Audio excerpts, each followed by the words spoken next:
Oke teman-teman, selamat datang kembali di channel Makro. Kali ini kita mau review satu modul amplifier kelas D 250 watt output. Nah, ini modulnya. Oke, kita mau cek dan periksa satu persatu komponen apa saja yang ada di modul ini. Tetapi sebelum kita lanjut videonya, jangan lupa teman-teman subscribe, like, dan share. Oke, kita langsung cek.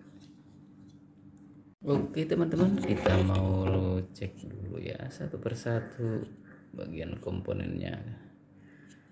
Nah teman-teman bisa lihat ya, ini modulnya cukup kecil ya.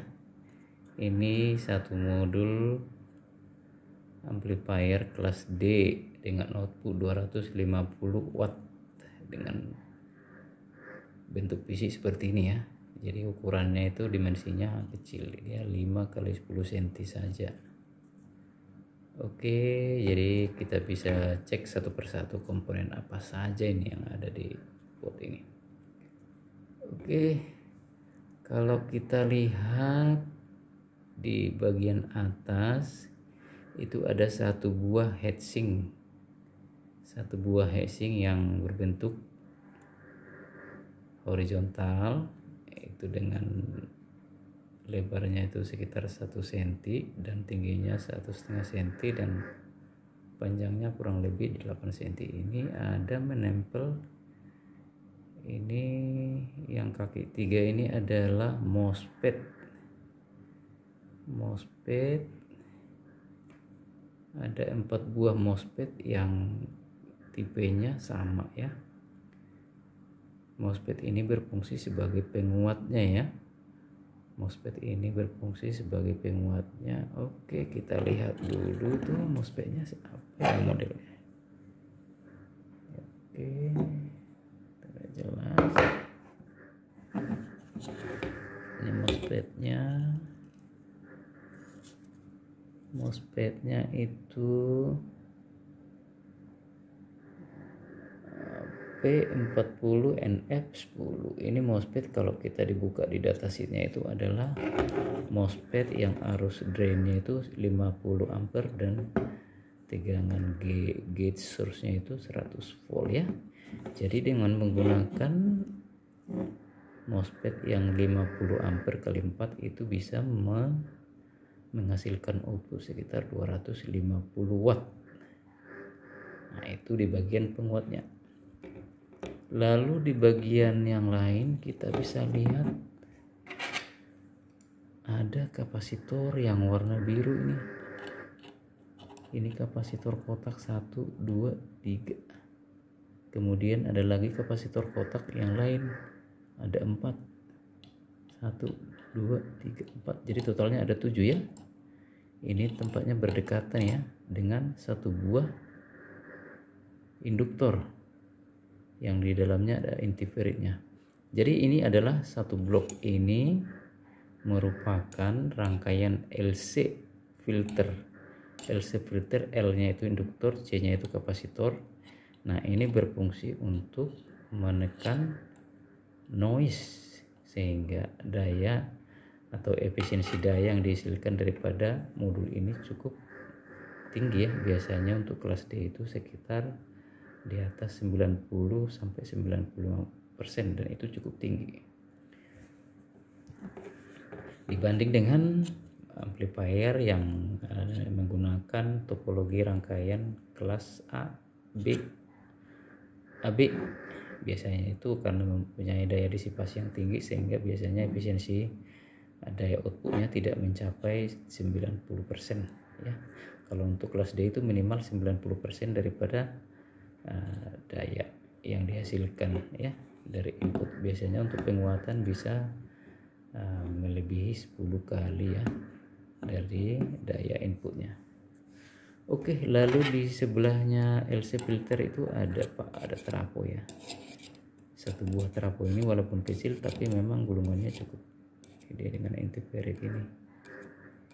Ini trafo power ya, tapi bukan power tegangannya, tapi untuk power outputnya. Kemudian ada 4 kapasitor yang sama besarnya, ini sebagai filter ya. sebagai filter dan kopling ke output. Ini kita bisa cek konektor, ini bagian outputnya. Outputnya ini akan terhubung ke bagian kapasitor yang lebih besar kapasitasnya ya, dan bentuk PCB lebih besar. Kemudian trafo output yang biasanya berupa toroid. Kemudian ini bagian power dan untuk kontrol ya. Lalu ada lagi untuk kelas D modul ini ada IC yang SMD ini IC SMD ini adalah ini satu tim atau satu blok dengan untuk pembuat ini ya. Jadi ini untuk proses ininya ya, switchingnya ya. Lalu kita coba lihat di bagian bawahnya. Di bagian bawahnya ada komponen, namun begitu kita lihat hanya ada 2 IC. Ada satu IC yang hanya 8 pin yang posisinya di tengah PCB, kemudian ada lagi yang satu lagi yang SMD yang 10 pin ya. Nah, ini kalau tidak salah ini adalah bagian PWM controller.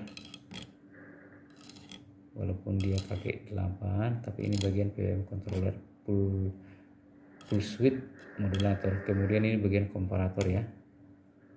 Nah, ini bagian komparator IC ini. Jadi ini adalah IC yang di belakang adalah sebagai kontrol daripada power amplifier ini. Lalu kita lihat dulu nilainya kapasitornya itu. Coba lihat. Nah, itu kapasitasnya 330 nanofarad 100 volt MKT. Jadi ini bisa ya, MKT itu biasanya dipakai untuk audio. Kalau untuk power supply biasanya dipakai MKP atau FKP ya. Tapi untuk audio biasanya biasanya dipakai itu MKT atau MKC karena memang efisiensi untuk frekuensinya untuk audio lebih bagus. Secara fisik itu bentuknya sama, tapi dia secara material ya itu ini peruntukannya untuk audio ya. Nah, kira-kira seperti ini. Jadi tampaknya lebih simpel. Di pasaran biasanya kita bisa temukan untuk modul ini ada yang harganya 60.000, 100.000, 150.000 atau 250.000 ya, tergantung besarnya outputnya yang dihasilkan. Nah, untuk ini 250 watt output satu modul ini untuk merek Bosch, karena memang kenapa bisa modul sekecil ini menghasilkan daya 250 watt karena dia menggunakan MOSFET ini. MOSFET ini 50 ampere satu MOSFET kali 4 berarti 200 ya. Jadi cukup tinggi ininya, arus drainnya, sehingga dia menggunakan heatsink ya untuk menghilangkan panas. Jadi MOSFET-nya ada 4, itu tipenya sama. Kapasitor 330 nano MKT sama ada 3, kemudian 470 nano 100 volt ada 4, satu induktor, 4 kapasitor yang buat filternya kapasitasnya sama, ada power trafo, lalu ada IC SMD untuk switching, dan ada controller PWM di bagian bawah, di bagian bottom daripada PCB. Kalau kita cek ini modelnya 6385DL. Oke, jadi secara tampilan komponen ya kita bisa lihat. Jadi kalau misalnya teman-teman punya satu modul kelas D yang mengalami masalah, misalnya outputnya noise, coba dicek dulu di bagian LC filternya ya, mungkin kapasitornya sudah menurun. Nah, ini biasanya kan ada toleransi 10%, 5% atau 20%. Kalau misalnya kapasitasnya itu sudah di bawah toleransi, sebaiknya diganti. Itu bisa diukur dengan pakai multimeter ya. Walaupun memang secara fisik kita lihat kapasitornya masih bagus, tidak ada pecah, tidak ada terbakar ya. Tetapi untuk penggunaan yang cukup lama kita bisa ukur dengan menggunakan transistor di kakinya. Jadi kita coba ganti aja gitu ya. Tapi kalau untuk dia mati total biasanya itu ada masalah di PWM controller yang sini bagian bawah. Atau kita bisa cek di bagian MOSFET-nya ini sebagai penguatnya ini. Jadi rata-rata kerusakan untuk teman-teman yang teknisi atau engineer, masalahnya biasanya kalau tidak di rangkaian LC-nya untuk noise, problemnya noise. Kemudian kalau untuk mati total itu ada di bagian PWM control yang di bagian bawah tadi, dan MOSFET yang 4 ini. Ini MOSFET enggak harus selalu 4 ya, itu tergantung outputnya dan jenisnya juga beda-beda ya. Kalau ini menggunakan MOSFET dengan tipe P40NF10, jadi 50 ampere 100 volt. Ada yang menggunakan P12NM50 biasanya, sama karena sama arusnya ya. Nah ini dia nih, dia pakai packagingnya cuman TO220 ya. Oke, untuk teman-teman, kita tahu bahwa modul kelas D ini memiliki keunggulan atau kelebihan dibanding amplifier kelas linear, yaitu kelas A, B, dan AB ya, karena memang efisiensinya tadi cukup tinggi, di atas 90 atau 95%, karena disipasi dayanya kecil ya, karena menggunakan rangkaian LC. Kemudian prinsip kerjanya juga topologinya beda ya. Kalau untuk kelas D modul ini biasanya output yang dihasilkan itu melalui proses switching ya, daripada MOSFET-nya. Tapi untuk yang yang amplifier kelas linear yang A, B, dan C biasanya itu outputnya dipengaruhi oleh resistansi daripada transistor yang digunakan. Itu bedanya di situ ya. Kemudian di sini biasanya kelas D itu banyak menggunakan LC filter ya. Ada yang sederhana, ada yang lebih kompleks, dan semakin banyak filternya kan biasanya semakin bagus. Lalu penguatannya biasanya lebih tinggi ya dibanding yang kelas A, B, dan C. Kemudian untuk kelas D sendiri bisa dipakai untuk digital dan analog, karena memang kita tahu power amplifier itu ada yang digital, ada yang analog. Jadi untuk ini bisa dipakai untuk analog dan digital gitu ya. Kemudian ukurannya juga cukup kecil, tapi untuk amplifier linear itu biasanya PCB-nya besar karena heatsinknya juga besar. Kemudian dia biasanya menggunakan transistor, dia harus menggunakan resistor yang cukup banyak ya. Kalau ini kita nggak lihat ada resistor di sini. Kalau untuk amplifier biasanya kita bisa lihat resistor ya, resistor semen ya, atau resistor batu biasanya disebut ya.